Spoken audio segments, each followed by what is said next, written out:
As Hitler's armies stood on the northern shores of France in 1940, it seemed certain that Britain was about to go the way of Poland, Czechoslovakia, France, and all the other countries that had been invaded by the Germans. But I hate to think what would happen if the Germans ever got over. We'd have been slaughtered.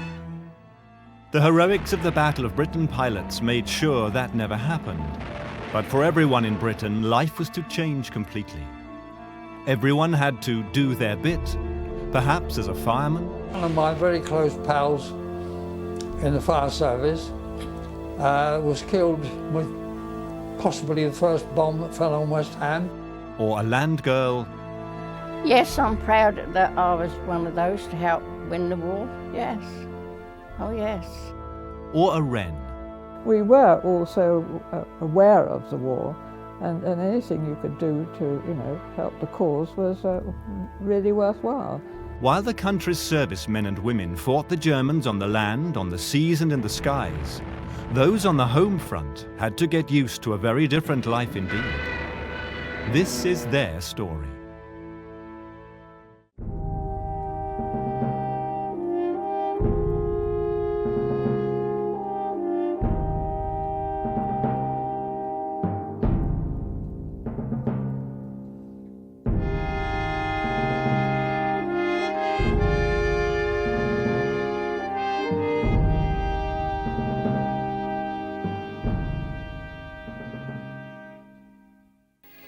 When he returned with the Anglo-German agreement, it did seem that there was a chance of peace, if Hitler was sincere.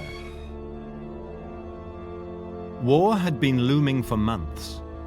As Hitler broke more promises and told more lies, it became obvious that it couldn't be avoided, and the British government was faced with preparing for the inevitable.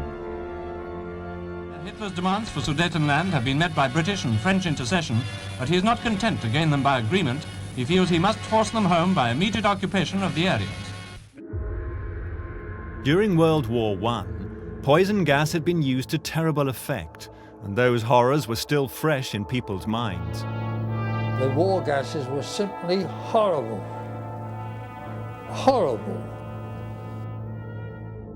With the situation worsening every day in Europe, the government became convinced that Hitler planned to use gas against the British people. It was thought at that time that it was very, very likely that the Germans would use poison gas in the early stages. I quite understood the dangers of gassing because a friend of mine had an uncle who was still incapacitated from the First World War. So gassing was a very real thing. And so notices began to appear around the country telling people where to go to collect their gas masks. Before long, they became a familiar sight on the streets of Britain. The masks were not exactly popular. They were cumbersome, and breathing through them was difficult. Breathing out meant pulling the mask away from the face, hardly ideal during a gas attack. Pretty awful, because it was this sort of box, like a cardboard box, that we had to carry around, and it was a bit claustrophobic, not very nice. Well, the thing with this, they issued them to you and explained how to use it, one thing and the other. And thank God we never had to use them. But on the other hand, it was quite a simple thing to carry around with you. Well, I just remember mine. I don't remember having to put it on other than the test, but it was the standard Mickey Mouse gas mask, a little red thing, and we were tested for them. And we never liked wearing them, of course, but they were restrictive. For the time being, war is very much a present evil, and it has become inevitable, even in peaceful democracies, to accustom children to the use of gas masks. How long ago is it since a picture like this would have been either abhorred or ridiculed? But today, the education of small children in methods of self-preservation is recognized as a humane proceeding. Babies were given a special anti-gas helmet, as this rare newsreel excerpt demonstrates. This fully tested outfit is demonstrated on a sturdy young spirit of Holborn, who allows herself to be packed into the hood without protest. She looks through the non-inflammable window with a certain amount of amusement, while her mother pumps in the air with the fitted bellows. Then, however, Maureen realizes it's time for tea. But tears are soon past, and the parade of juvenile gas helmets finds all the occupants happy and sleepy. If you didn't wear your respirator, there was no doubt about it, if there was a gas attack and the gas was coming your way, it would prove fatal and very, very painful. I think my grandchildren put it on more than me I did. I didn't always carry my gas mask, no, I didn't. It wasn't convenient. Is it? Don't keep me in it too long because it very smells. Take it off, Jessie, don't you kill your neighbour. With everyone in possession of a gas mask, the public were made to carry out gas attack rehearsals, which, while they were taken seriously, were also approached with typical British humour. Around the Thames estuary and along the Medway, lights have gone out and the first large-scale rehearsals of air raid precautions are staged in England. Well, the seriousness being realised, let's see the humour of it. By the light of day, the ambulance helpers practice their craft, but some of the victims have enough life left in them to be awkward.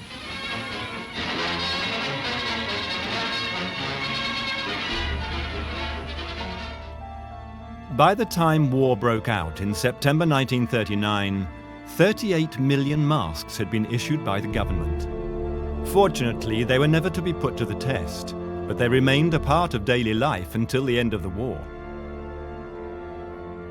Whilst young men were being called up for the regular army, the newsreels also helped to spread the message that volunteers were urgently needed for the auxiliary services that were to prove so vital in keeping Britain in the war. I appeal for 1 million men and women to help us with our work. I've had a splendid response. We are going to get our 1 million, but I want all you to come in and give in your names to help us in this great job. Early in 1939, fire services were authorised to start recruiting men and women to take part in the auxiliary fire service on the understanding that should hostilities break out, they would come on full time and would be required to serve as members of the fire service, and the rates of pay would be £2 a week for women and £3 a week for men. They asked us to join the Home Guard at the GC, Osrams it was called, then in Hammersmith, Osrams. So nearly everybody joined the Home Guard, those who were able to. 1.5 million volunteers were enrolled to stand guard against parachutists and fifth columnists, while regular troops prepared to defend the beaches. I suppose we shall always remember the emotions of June and July this year, when it seemed that any day we might be assailed by the Nazi hordes and the soil of Britain become the new scene of conflict for our battalions. The Home Guard was formed in 1940. The men who joined were all volunteers who, because of their age, over 40 or under 18, were ineligible to join the regular armed forces. For obvious reasons, they came to be known as Dad's Army. The idea of a local defence volunteer force was first put forward by retired officers from the First World War, who were worried about German parachute troops landing all over the country.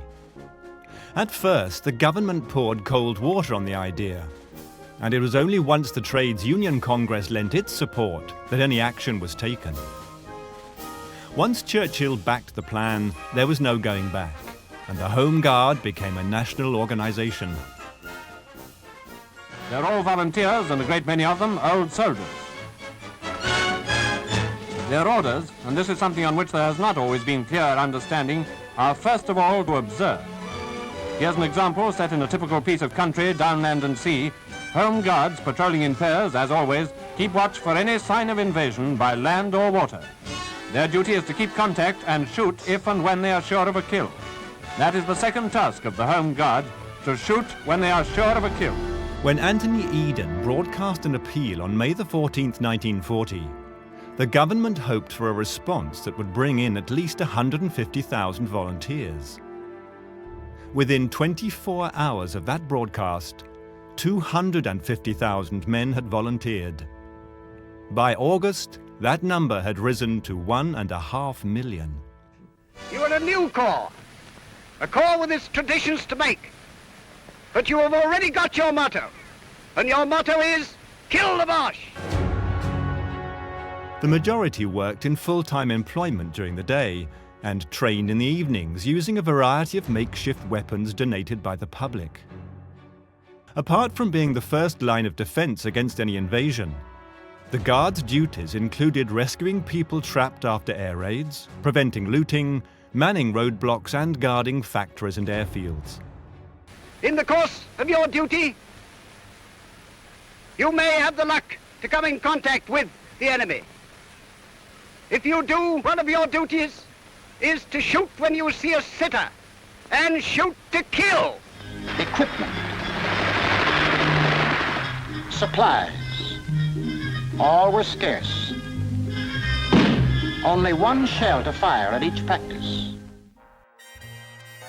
The lack of resources for the Home Guard was an irritating hindrance. Although everything possible was done to make the nation ready for the day when the Germans attacked, the sight of men being drilled using broomsticks instead of rifles hardly filled the nation with confidence that they could fight off the ruthless German blitzkrieg forces. All these things are signs of the will and eagerness of the individual to offer himself and herself in the country's service. It is ready and waiting to be employed. Eventually, this broomstick army were issued with rifles, even though they were American and dated from World War I. In the local defense volunteers, now renamed the Home Guard, the country has a new and powerful shield against invasion. They have grown to such huge proportions in a few weeks that an Inspector General has been appointed, Lieutenant General Sir Henry Parnell. It will be his task to supervise the training of this great defensive force of 1.5 million men. Although the Luftwaffe did its best to bomb Britain into submission during the Blitz on the country's major cities, towns and seaports, the feared land invasion never came. However, out in the Atlantic, the Germans were making headway as their deadly U-boats torpedoed their way through Britain's merchant shipping fleet. And so, far out in the grey Atlantic, the Nazis play their second card. If we cannot bomb them out, then we will starve them out. Before the war, Britain had imported 55 million tons of food a year, including 70% of its meat, and the Atlantic sea route was vital to keeping the country fed. With so many merchant ships being sunk, the government soon had to introduce rationing.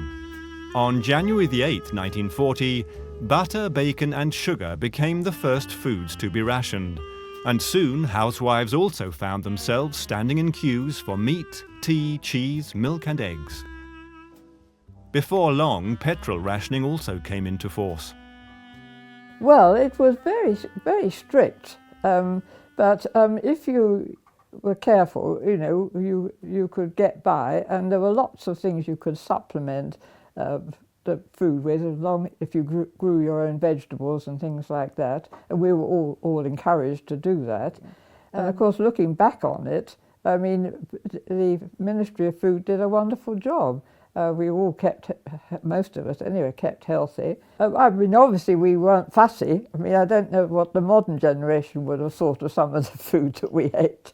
Let's put it that way. It was a miserable sort of a diet. You couldn't settle down to what you might call an exotic meal.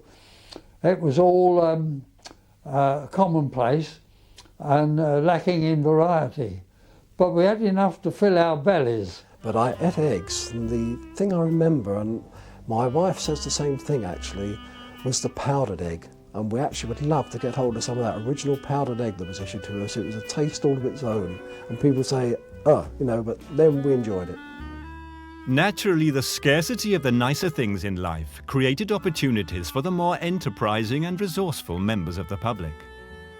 Soon there was a thriving black market for little bits and pieces which couldn't be obtained legally.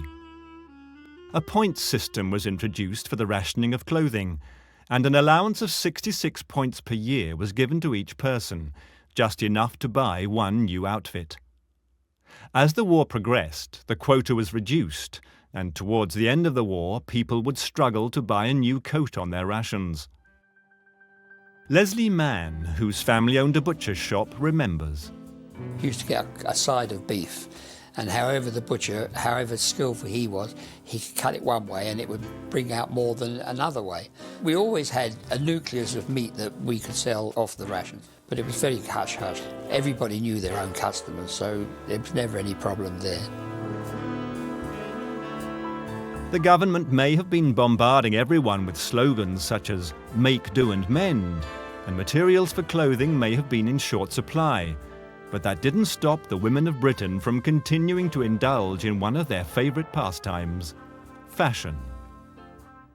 It is said that when times are difficult, hemlines rise, and during World War II, some noted, not always with approval, that the ladies' hemlines rose quite a lot. At least once in the life of every woman, a crisis looms ahead. A crisis the more pressing in view of the cold winter months in store. That's where Mrs. So-and-so comes in. She's a woman of resource and ideas. Of course, that old coat can be coaxed into making a winter frock, that suit can be pressed into service once again. In fact, any amount of things can be made to lead a new life.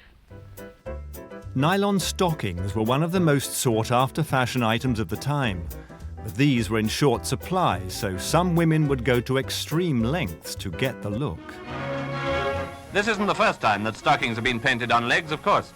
As a matter of fact, the stocking painting profession already looks like being greatly overcrowded. It's the finishing touches that make news. The true artist, anyway, will stop at nothing but victory. I didn't see a pair of nylons till after the war. Some fashions were born of necessity. Long hair and factory machinery weren't a good mix, and so the turban became a popular fashion item, even being worn by Princess Elizabeth.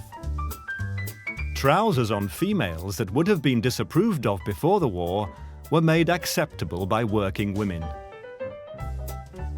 Knitting was, of course, encouraged, and children were horrified by the knitted swimming costume that expanded embarrassingly once it hit the water. The war didn't stop British women indulging in their passion for clothing, and during these difficult times, fashion shows were a highlight for fashion-conscious women. Pretty optimistic, you might think, for a London house to stage a fashion show in spite of the restrictions in fabric, colour and cut. But the truth is, utility clothes are really smart and well worth looking at. The same gifted inspiration which produced the 100-guinea creations of the 1930s is at work on the £5 utility coat and skirt. As the war entered its second year, women in Britain had taken on many new roles. They had to take over jobs that were normally done by men. They had to work hard to gain acceptance and put up with a great deal of harassment and mockery, but they changed the face of Britain forever, as highlighted by Queen Elizabeth. War has at all times called for the fortitude of women. Even in other days, when it was an affair of the fighting forces only, now this is all changed, for we, no less than men, have real and vital work to do. To us also is given the proud privilege of serving our country in her hour of need. Those were the Queen's words broadcast to the nation. 1939 has become the first year of the Second World War. Living in Kent, we were very aware of the war because the Battle of Britain had taken place in the skies above us. We could hear and see the bombers going over to bomb London. The searchlights were continually on at night, and so I just felt that I'd like to join the Wrens, and so I applied. To my surprise, 2 weeks before I left school, I was called up, and so I was 2 weeks after leaving school. I was at the Mill Hill Training Centre, training to be a Wren. Luckiest girls in the Wrens, the Women's Royal Naval Service, are those in the seagoing category. They don't actually go to sea, but they do man their own craft. The Women's Royal Naval Service was formed in 1917 during the First World War and was disbanded in 1919. In 1939, as Europe geared up for war once again, it was reborn. They service the boats they operate and handle them with skill, demonstrating in yet another instance the adaptability of what used to be called the weaker sex. I was initiated into sleeping in a double bunk. I was very aware of the rather sophisticated women that I joined up with. I mean, some of them took hours pinning up their hair at night. I mean, I had just been a schoolgirl, so it was quite an eye-opener. Known as the Wrens, the women were used for clerical work, and there was certainly never any question of them going to sea. Of course, all this makes life much more difficult for the matelot. Time was when he could swear with impunity. Nowadays, he has to watch his step. You never know what may be coming up on your beam. At first, the men were dubious of their new female comrades, but they gradually accepted them. Nevertheless, the girls are a popular lot with the personnel they carry. Like them, they are doing a man-sized job.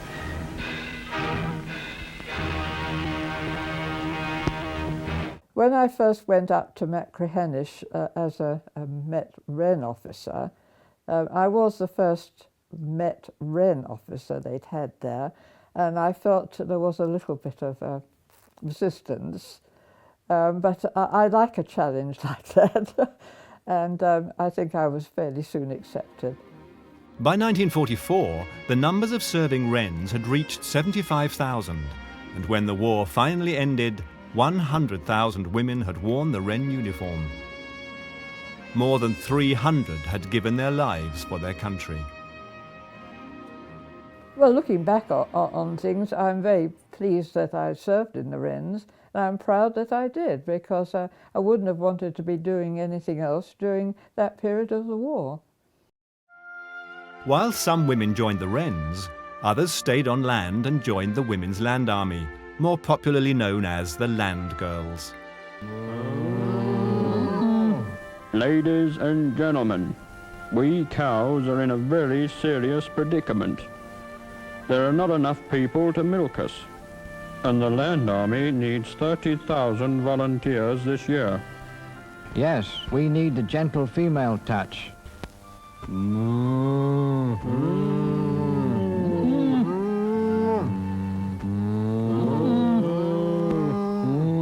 I was an only child, and of course the Wrens and the WAF's uniform attracted you, sort of thing. And my dad said to me, "Oh, don't join up until you get your calling up papers," he said. So I said, "All right." But when I got those, there was just two, nothing about the services, there was just two, munition factory or land girl. And I'd never answered my dad back before one of those, and I said, "I'm bloody well not going into the munition factory, I'll go in the Land Army." And in the fields, an unusual sight, the plough works on night shift, preparing the land for those crops on which the survival of a nation at war depends. I joined the ATS, but unfortunately went down with measles. Didn't hear any more about it. Then went to the cinema and saw they wanted land girls. They came from all sections of society, but the newsreels portraying happy, smiling girls going about their daily chores did not always tell the true story of the hardships they faced as they worked the land to help keep Britain fed. I went into milking cows, dairy work, and I did that for 3 years, which was very long hours, from 4:30 in the morning till 5 at night. It's a new day now. The clock confirms that unwelcome presentiment that it's time for the morning workers to be stirring.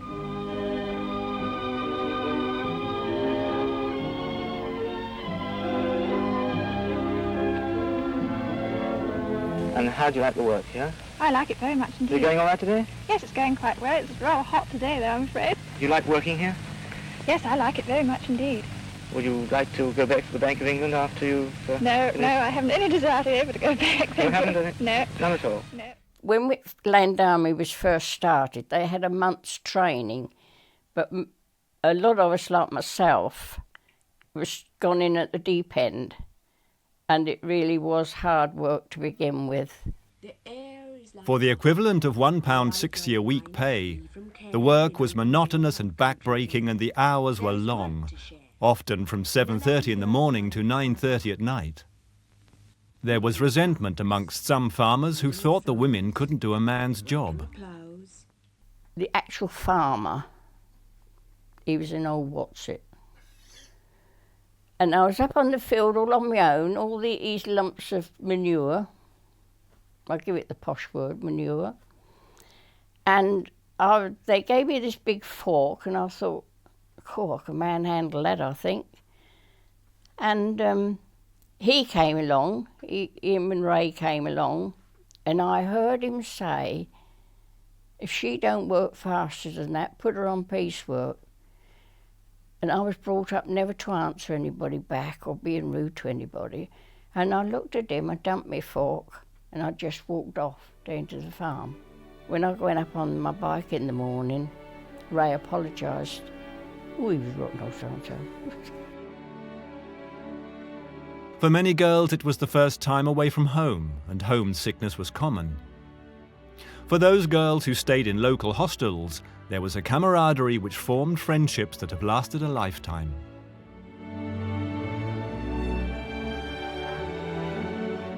It was really important. I think I'd done quite a good bit to help win the war but I shouldn't say this probably, but Winston Churchill, after the war, they said, would you recognise the Land Army? He said, oh no, they was only farm workers. They just didn't want to know at all about the Land Guards.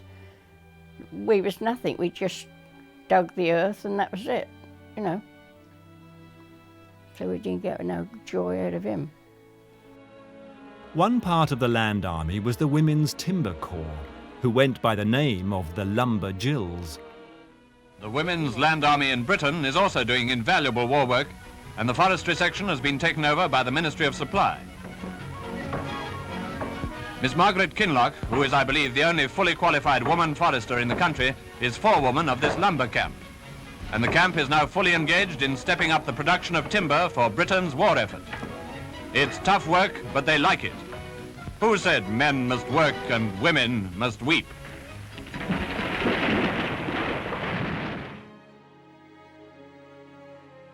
The Women's Land Army and the Women's Timber Corps were eventually recognised in 2008 for the role they played in World War II, with all surviving land girls being issued with a special badge of honour to commemorate their service. I thought it was a lovely life. And I've said, if I go up there or even down there, I hope they got a Land Army girls up there. I'd join.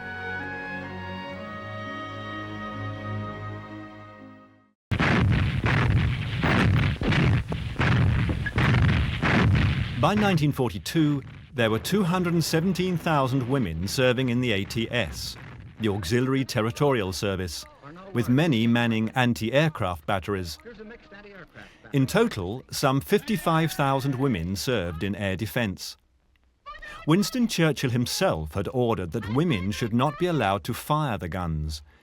He feared that shooting down and killing young German men might prove too great a psychological burden for them. Here's 1, 2, fire! The girls here man the spotter, height finder, predictor, and radio location. We aim the guns, and the men load and fire them.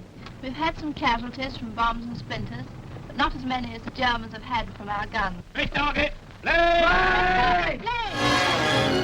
British factories, which by the second year of the war were producing large amounts of armaments, were staffed mostly by women.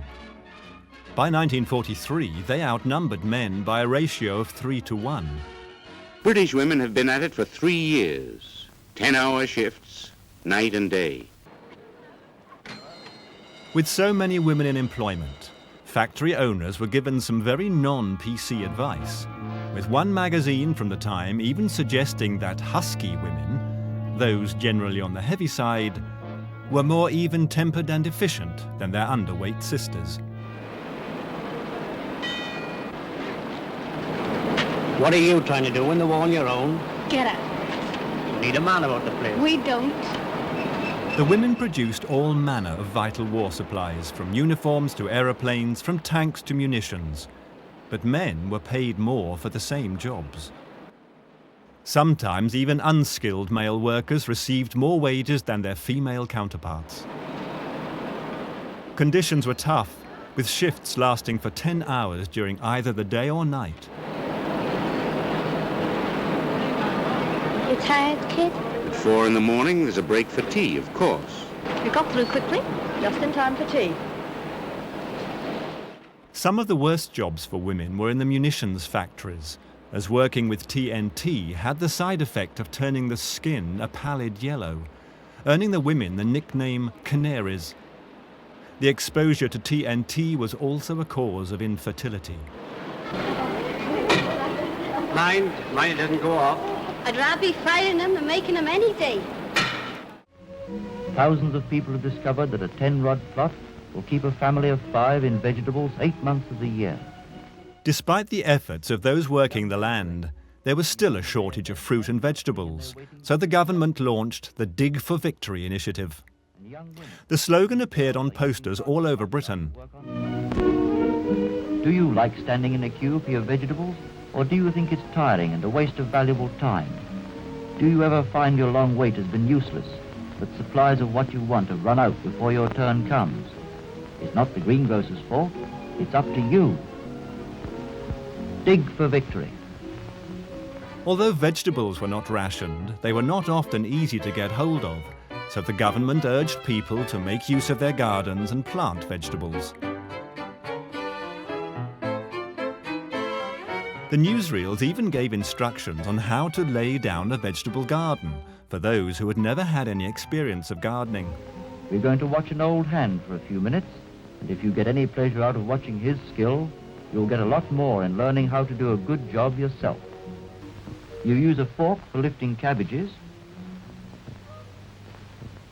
and plant them with a dibber like this.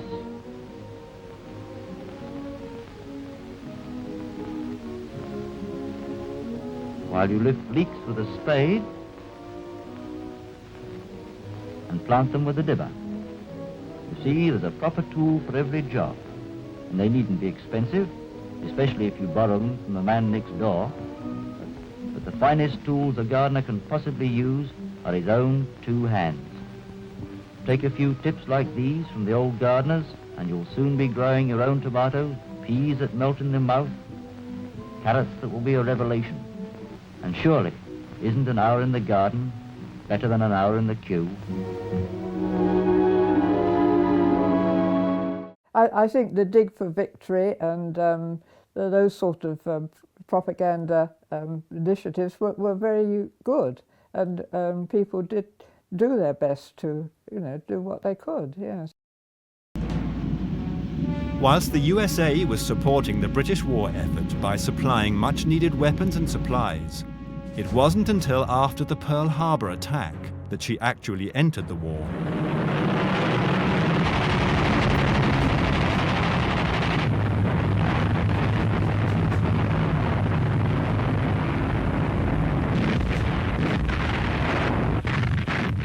As a result, Britain had to prepare for another invasion, the invasion of the Americans. When they bombed Pearl Harbor, we were happy in a way, but sad for the men that were killed, but we knew America would be in the war then, so that was another happy time in a way. The first American troops arrived in Britain on the 26th of January 1942. Most of the GIs had never been away from home before, and the authorities were anxious to prepare them for the British way of life. This charming newsreel provides us with a fascinating snapshot of how others saw Britain nearly 70 years ago. A guidebook to Great Britain, one of a series on many countries, is issued by the United States Army to promote a better understanding between the American soldier and his allies among the United Nations. With typical American curiosity, the soldier wants to meet everybody and see everything. He sets his watch by Big Ben, miraculously intact after the bombings. The Britain's traditional shyness and reserve rapidly melts before the friendliness of his American cousins. And when the GIs began to appear on the streets of Britain, many women, used to watching their favorite American movie stars, were completely captivated. Along with their Hollywood-style charm, a supply of Hershey chocolate bars and nylon stockings helped persuade a legion of British women to step out with the GIs. A Yankee soldier and his newfound British friend, off on a holiday tour of London, learn more about each other's country and its people than can be found in a volume of guidebooks. There were no silk stockings, there were no nylons, there was nothing like that. Now, they had all these things because they had their PXs. So if you imagine you're a girl and you've never seen a pair of nylons, never eaten any chocolate, because we had 1 bar of chocolate a month. So you got paid in all this kind, and it's very, very tempting to people. The promiscuity in the war was incredible. Overpaid, oversexed, and over here, that was what it was. The English girls soon got the hang of them. They never got the hang of that. Come over to England, surrounded by girls who think are all prostitutes. Never had sex in your life before. Boy, I remember one night, when he was saying good night to me, he was stuffing all these bars in my pocket. And I had the hole in one of my pockets, quite accidentally, not done on purpose. And all these bars were going through down into my hem. And when I got home, my hem and my coat was absolutely weighed down with all these chalk bars. They were very generous, you know. But you can't call that black market. That was just some American Yankee friendship. In their serge uniforms, the Americans looked smart, and they were armed with an array of clever chat-up lines. When the men returned to the United States, there were many tears at the railway stations, but also many brand new GI brides. And now at last the moment they've waited for is approaching. A return home and all that it means. Yes, many a British girl will be broken-hearted at being left behind, but there are many others who will be future housewives of America. Women of the United States Army Auxiliary Corps, a volunteer organization recruited to relieve men for combat duty, now become a part of the regular Army. Although it is the GIs that everyone associates with American forces in England, there were also members of the United States Women's Auxiliary Corps stationed in Britain. They had been sworn into the regular army and now took up posts in a myriad of jobs such as telephone operators, typists, drivers and cooks. Their first leave in a new land is a great adventure. They tour the beautiful English countryside, and at an historic manor house, they're introduced to a famous English custom, afternoon tea. British hospitality for America's servicewomen overseas. It just happened that we'd been invited to a dance at one of the American camps, and this one was based on the cliffs near Folkestone. And I remember this strange object in the sky coming over, and I think we were called out to have a look.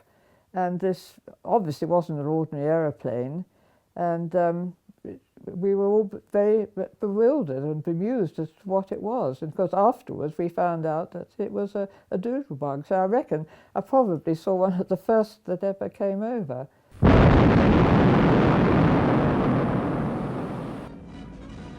Towards the end of the war, Hitler found one last way of delivering death and misery to the British people. Ordinary folk called them flying bombs or doodlebugs, and they were deadly. The first of the V weapons, the V1s, the flying bombs, or the buzz bombs as they were generally known in England, started to come over. The first flying bomb, single bomb, 4 of them were dispatched on that particular night, 1 in Kent, and 1 fell in London, and it hit the railway bridge, which really was an important target, and it put out of action for 4 days the main line out of Liverpool Street down to the East Coast towns. That was one thing, you didn't know where it was going to end. You could hear it coming for a long way, and then all of a sudden it'd stop, and that's when it fell. Was as long as you could hear it, you knew you were safe. It was when the engine cut out that you needed to take cover. Shortly after those first bombs dropped, the Germans began to send them over in greater quantities, and their terrifying drone could be heard day and night. The eerie noise came from the pulse jet engine in the rear, which powered the 1,870-pound flying bomb. One man remembers how the people in a neighborhood once again rallied around to look after one another when faced with the terror from the air. We had a neighbour who was, we called her Nanny Down. She wasn't a real nanny, but it was a real good neighbour. And when the bombs were getting very close, she used to grab me and my sister and my mother and push my sister behind this big old oak wardrobe, then push me in behind it, push my mother, who was very slim at that time, and this lady, Nanny Downs, she was massive, would jam herself between the wardrobe and the opening. Should the bombs hit us, she thought she would give us some protection. I think one of our balloons brought one down once. My landlady used to keep getting me up in the night. I said, look, if I've got to die, I'd rather die in bed than under the table. And one morning I went up there and I see this big bomb crater in one of the fields. Well, I'd been working in the one before that.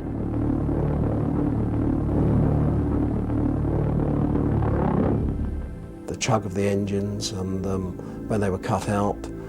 And remember the one that landed near the Granada at Clapham Junction quite vividly, because we were actually on our way out to Dagenham at that time. And it actually hit a 39 bus and 2 trolley buses that were behind us, and we were actually travelling on the 39 bus in front. And had my mother not called and waited, no doubt we would have been on that bus going to Dagenham. In September of 1944, the V1 was replaced with an even more powerful weapon. The Germans called it the A4 rocket, known to the British as the V2. Confiscated Nazi newsreel film showed 12-ton V2 rocket bombs just after leaving their launching platforms. Reaching a speed of 3,000 miles an hour, the rocket climbs vertically for 60 miles before beginning its descent. It's been known to reach England 5 minutes after launching from the Netherlands over 200 miles away. The V2 arrived silently and without warning. The first of these landed on London on September the 8th, and it was the first of more than 1,000 to fall on the British Isles. That is the thing that sticks in the memory, the size of the crater, the depth of it. The V1s flattened everything around them, but the V2 really dug into the ground and left this massive hole in the ground you were looking into.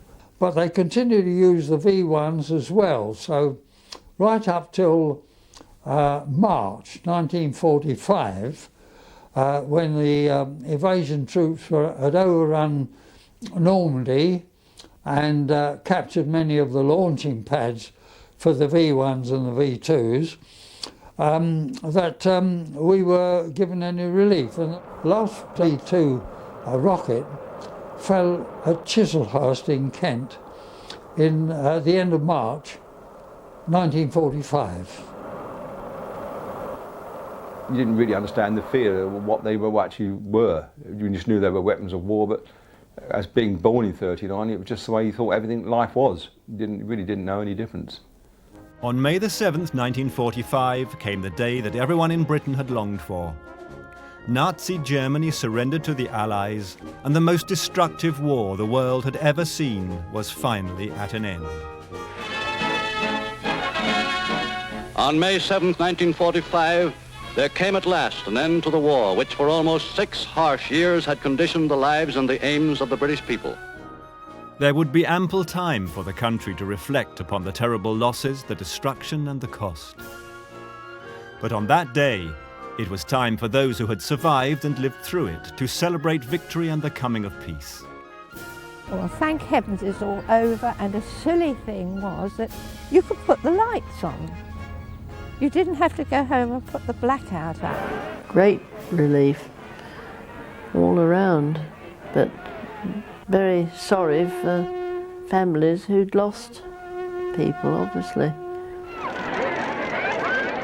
While there were wild celebrations in London, people celebrated the coming of peace in many different ways. Well, all London erupted, and I think every street in London had its own bonfire or bonfires.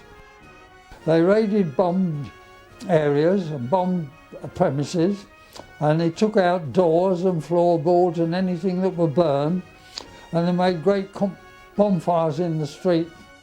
And instead of being the great heroes of the Blitz, as we had been when we were going out fighting the Blitz fires, we were stoned by members because we were putting out their bonfires. And so, after nearly 6 years, it was all over. For those on the home front who had lived through it and done their bit to earn the final victory, life would slowly return to normal.